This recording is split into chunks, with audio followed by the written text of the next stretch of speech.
Hola, ¿qué tal? Soy Alan Conte y Finanzas y a continuación te voy a mostrar la explicación del triángulo del fraude.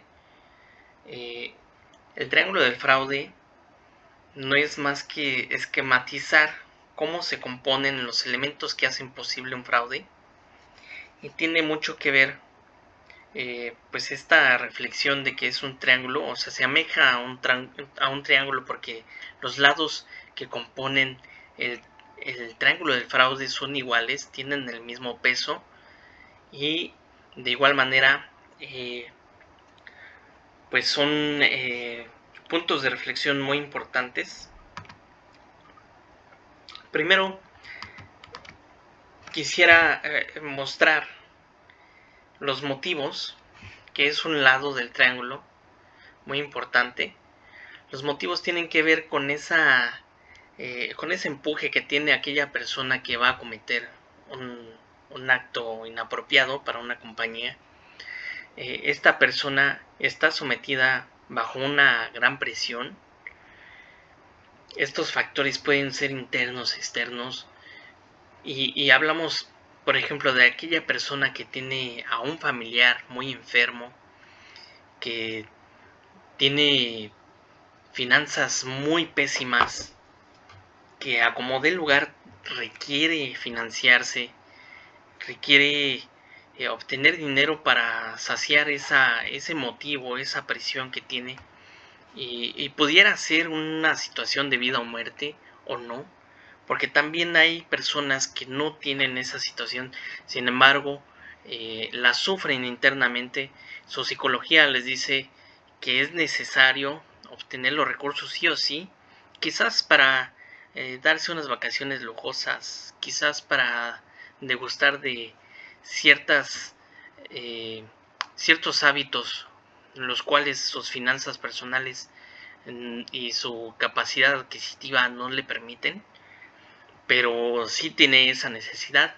O quizás es una persona que está bajo una presión de cumplir un esquema riguroso de compensación variable, y hablemos de aquellas personas relacionadas con el tema de ventas directamente, que requieren cumplir cierto nivel de clientes, cierto nivel de contratos aperturados en cierto tiempo, de cierto nivel de ingreso para lograr un bono especial, para lograr una compensación como la expectativa que él tenía para sus planes personales y con su familia, y quizás no está llegando a ese margen, quizás está pues obligado o orillado a maquillar esas cifras, incluso en los estados financieros, para obtener un beneficio, pero pues ese es la explicación de este lado, de los motivos y de la presión. Es, Esos son los ejemplos básicos. El segundo son la racionalización, que tiene que ver ya después de que la persona tiene su situación, sabe cuáles son sus motivos para acceder a cometer actos pues no lícitos, ilegales, literal, y de robo, incluso de obtener beneficios, aunque no sean precisamente y directamente económicos. Pueden ser en especie, vendiendo secretos industriales, eh, eh, satisfaciéndose de información privilegiada. Esta persona racionaliza y hace un punto de reflexión, incluso filosófico, y dice, bueno, eh, ¿por qué sí debo hacer esto y por qué no está mal que lo esté haciendo? Puede incluso abrir ese debate de por qué sí es correcto lo que estoy haciendo, aunque a viva voz todos sabemos que es incorrecto.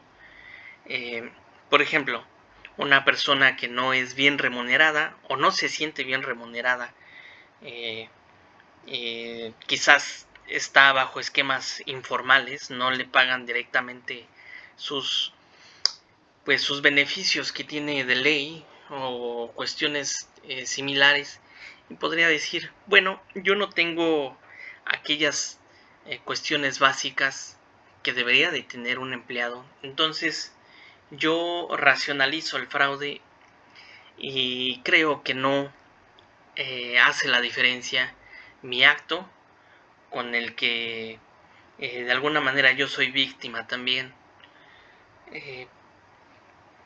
Incluso esta persona pudiera tener todos los esquemas formales que puede tener un empleado y aún así pensar así de esta manera. La racionalización tiene mucho que ver con la ética, con los principios básicos de cada persona. A mi parecer tiene mucho que ver también con la capacidad de reflexión de una persona. Incluso hay estudios y encuestas que dicen que las personas que cometen fraudes y que estos han sido más onerosos para las compañías son personas que regularmente tienen más estudios que el promedio. Son personas muy preparadas, pero que han hecho un debate filosófico muy intenso de por qué robar no es malo en su punto. Hay quienes dicen, bueno, el fraude que estoy a punto de cometer representa el 1% de los ingresos de la compañía en un año y 0.00 de los activos que posee la compañía actualmente. Sin embargo, ya son pues quizás millones, ¿no? Entonces es una internalización que hace esta persona para debatir. La otra cuestión, el otro lado, es la oportunidad. Y esto ya tiene que ver con la capacidad de vigilancia de los controles internos que cada compañía establece. Y de alguna manera es el lado que más recae por parte de las compañías a su responsabilidad, ¿no? Entonces, digamos que una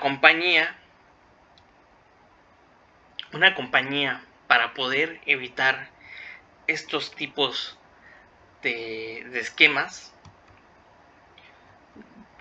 o bien debe cerrar la puerta de uno de ellos. El ejemplo clásico es la oportunidad. Cerrar todas las oportunidades necesarias y visualizadas en el esquema del negocio. Pensemos en una tienda de joyería sin un vigilante, sin un protocolo del manejo de la mercancía, sin cámaras de seguridad y sin los esquemas de reportar directamente, aquellos esquemas de conocer bien a tu cliente para temas de lavado de dinero, etcétera. Entonces, ahí está abierta una gran oportunidad, pero cerrando todos esos canales se hace más chica esa posibilidad de cerrar un triángulo.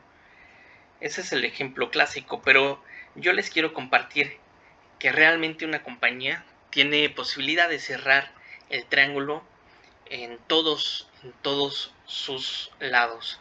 Y en los esquemas de motivos y de presión es importante reflexionar si una compañía verdaderamente requiere compensar variablemente a sus trabajadores, y pensemos en aquellos esquemas donde te dicen, bueno, hay cierto KPI, perdón, lo escribí mal nuevamente, cierto KPI que hay que cumplir, pero este KPI parece más un checklist de cosas que debiera cumplir un empleado. Sin embargo, se le apremia con una compensación variable. Es importante reflexionar si es necesario abrir este esquema. Estos esquemas son muy susceptibles.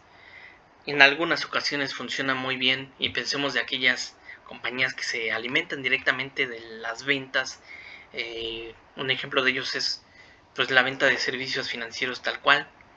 Es un clásico, pero también se sabe que de alguna manera, mientras más grandes sean estos servicios proveídos por profesionales, ciertas credenciales van a acreditar el manejo de la ética, que cada vez se hace más pesado,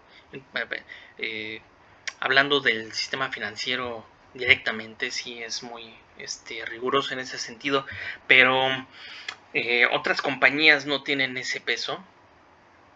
Entonces es importante abrir ese dilema y asegurar si es necesario ese esquema de compensación variable o que tenga que ver con la producción, directamente con la producción. Es necesario compensar de esta manera. Es necesario abrir esa puerta para modificar esquemas de ventas, de ingresos y de producción que no sucedieron, para provisionarse y cancelarse con resultados reales posteriormente, y que aún así se haya liberado ese recurso de compensación variable. Entonces es importante reflexionar sobre esto, cerrar la puerta desde aquí. Desde aquí hay puntos de reflexión. Otro, pues también tiene que ver con los análisis que se hacen para las personas que van a cumplir ciertas funciones, si cumple con la capacidad técnica, si cumple con esa diligencia profesional necesaria para esa función. Es importante revisar el tema de segregación de funciones.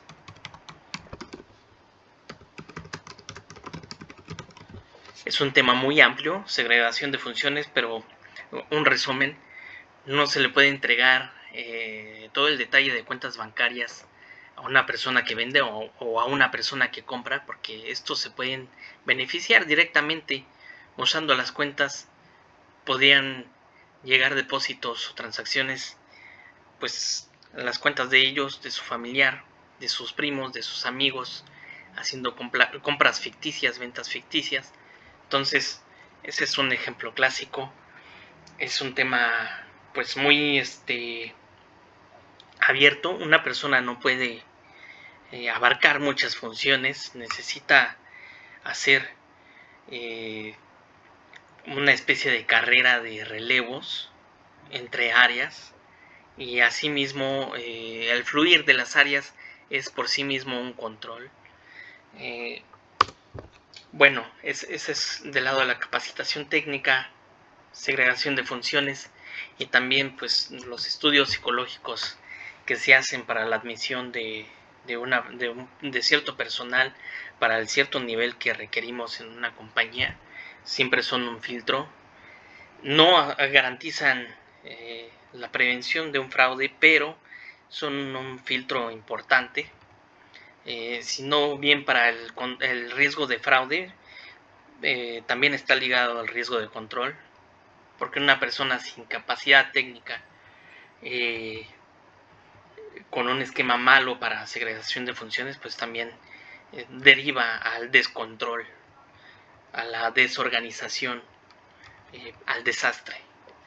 En el tema de la racionalización, bueno, pues no podemos entrar en los debates filosóficos de aquella persona que piensa cometer un fraude, pero sí es una recomendación, por lo menos, que la compañía no participe en esos elementos que puede poner sobre tela de juicio un empleado, y hablemos de que pues esté remunerado conforme al mercado, conforme al promedio de la industria, conforme al pues al competidor cercano, por lo menos para no generar un ambiente desigual, con todos los esquemas de ley, porque el tono de la administración funge un papel muy importante. Una persona que racionaliza, externaliza y hace debates filosóficos también analiza el cumplimiento ético de la cabeza.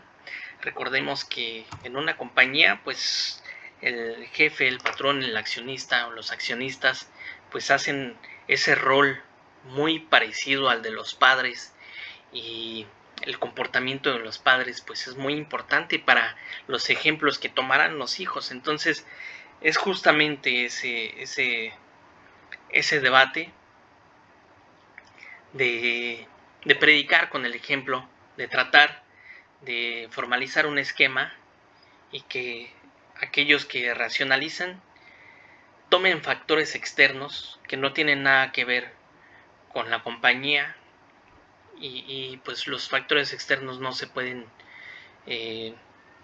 pues evitar o doblegar, ya dependen de cada persona, pero que no dependan del lado de la compañía, que no recaigan esos descontroles y sobre todo ese ejemplo a la falta de cumplimiento ético y moral dentro de una compañía, que se profesen con esos valores. Hay muchos temas relacionados con el tono de la administración y con los valores que deben ser compartidos en toda una administración, pero esta es otra manera de cerrar la llave desde otro punto del triángulo. Y la oportunidad, pues ya lo mencionaba, que es lo clásico, los controles, los monitoreos, la auditoría interna, incluso ceder el rol de auditor interno a alguien dentro del área, un auditor externo, es pues un punto muy amplio para, debatir la confianza, la cual se le entrega en todos los procesos que intervienen para el flujo operativo de la compañía. Y bueno, este fue todo el tema completo del triángulo del fraude. Dime si tú crees que le faltó algo, si hay algo que quisieras indagar un poquito más allá, qué te pareció. Y desde luego, pues comparto este tema con mucho gusto. Estoy retomando el canal y quisiera pues abrir más temas. Por ejemplo, segregación de funciones es un tema muy interesante que también pudiera hablar de ello. Bueno, pues muchas gracias por tu atención y espero haya sido de tu utilidad este material. Y también deja en los comentarios qué te pareció, suscríbete, dale click a la campanita, etcétera. Muchas gracias.